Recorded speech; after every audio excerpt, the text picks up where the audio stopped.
모야모야병은 뭐 아시다시피 머리 혈관이 이렇게 좁아지는 병 중에 하나입니다. 그래서 이게 이제 그 희귀병이라고 알려져 있지만, 처음에 발병 당시부터는 원인을 잘 모르다가 조금씩 시간이 지남에 따라서 이렇게 혈관이 좁아지면서 나타나는 여러 가지 증상이 이제 나타날 수 있는데, 이렇게 증상이 힘이 빠진다든가 아니면 말이 어눌해진다든가 이런 뇌에 피가 부족이 생기는 증상이 많고요. 그다음에 어른 같은 경우는 이게 혈관이 자라나면서 뇌출혈을 일으킬 수가 있기 때문에 심한 두통이나 구토 뭐 이런 것으로 나타날 수 있습니다. 아마 일반인들이 받아들이기에 그렇게 생각하시는 것 같은데요. 사실은 이제 표면상으로 보면 그게 받아들이기 큰 무리는 없을 것 같습니다. 왜냐하면 소아 환자들한테 이렇게 풍이 온다는 것은 우리가 거의 예측하기 힘들기 때문에 어린애들이 이렇게 풍 같은 비슷한 증상이 오게 되면 아무래도 이제 뇌혈관 질환 중에 모야모야병이 제일 먼저 의심을 할 수가 있습니다. 그래서 아마 일반인들이 그렇게 쉽게 받아들이는 것 같습니다. 사실 이제 모야모야병 자체는 저희가 허혈성으로 오는 경우가 많기 때문에요. 일반 뇌중풍, 어른에서 오는 뇌출혈이나 또는 뇌허혈, 뇌경색이죠. 거기에보다는 그렇게 질병의 심각도 수준에서 보면 그리 심각하진 않습니다. 다만 생명을 앗아하는 경우가 드물지 않게 있습니다만, 그건 어른들한테 뇌출혈이 아주 심하게 왔을 경우에 이제 그 생명에 아주 좀 위험을 주는 그런 경우는 가끔씩 있습니다.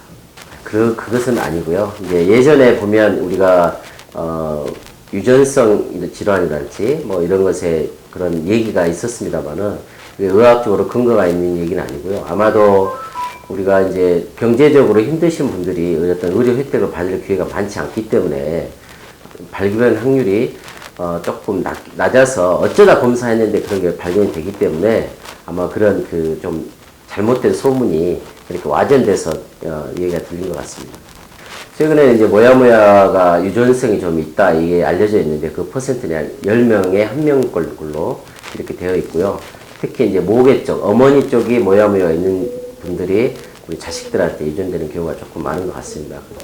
최근에는 의학 논문이나 발표에 의하면 특정 유전자가 문제가 있는 경우 저희가 스크린 검사를 해서 모야모야병을 진단할 수 있다. 이제 이런 얘기가 나오고 있습니다만은 방금 말씀하셨듯이 어떤 예방적인 차원이나 이 질병을 빨리 발견하기 위해서 우리가 아직 그 검사를 시행하기에는 조금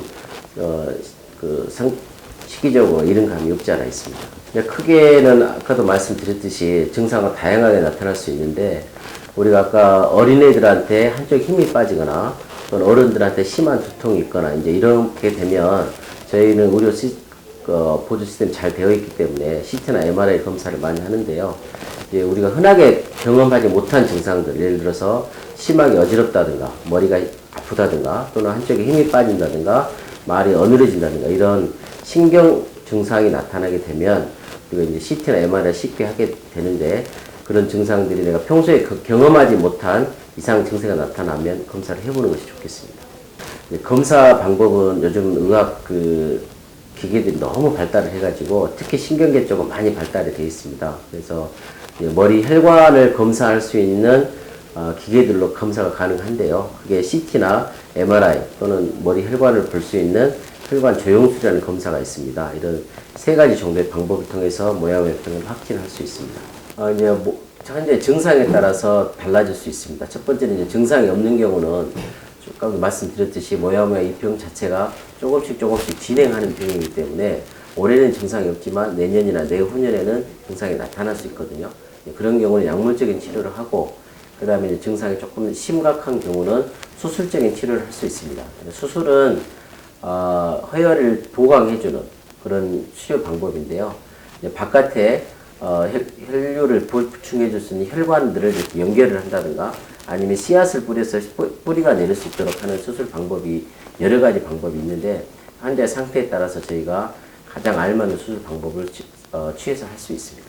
사실 모야모야 병에 수술을 해야 될 분들을 선정하는 것은 상당히 좀 많은 고민을 저희들한테 줍니다. 특히 어린아이들이랄지 또는 젊은 여성들 또는 가임기 여성들한테는 수술에 대한 여부를 결정하기가 쉽진 않은데요.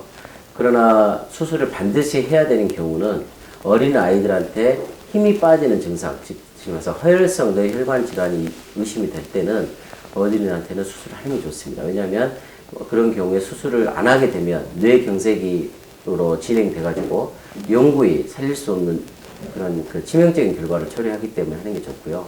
그 다음에 이제 뇌출혈인 경우는 사실 논란의 여지가 많습니다만은 앞으로 여생이 많이 남은 경우는 우리가 어떤 막바지 길이라고 생각하는 수가 있기 때문에 긍정적으로 또는 적극적으로 한번 수술을 고려해 볼 수 있겠습니다.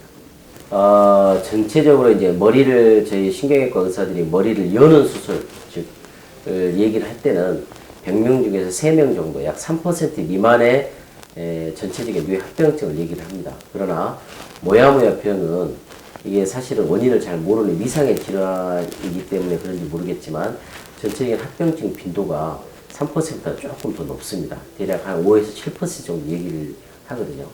그래서 수술하는 의사 입장에서 굉장히 많은 조심과 또는 수술 후에 좀 더 다른 일반 환자들보다도 많은 관심과 또는 치료를 요하는 것이 모야모야 환자입니다.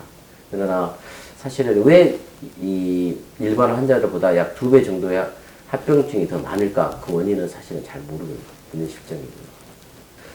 이제 수술 방법과 또는 위치에 따라서 그 조금 증상이 달라질 수 있는데요.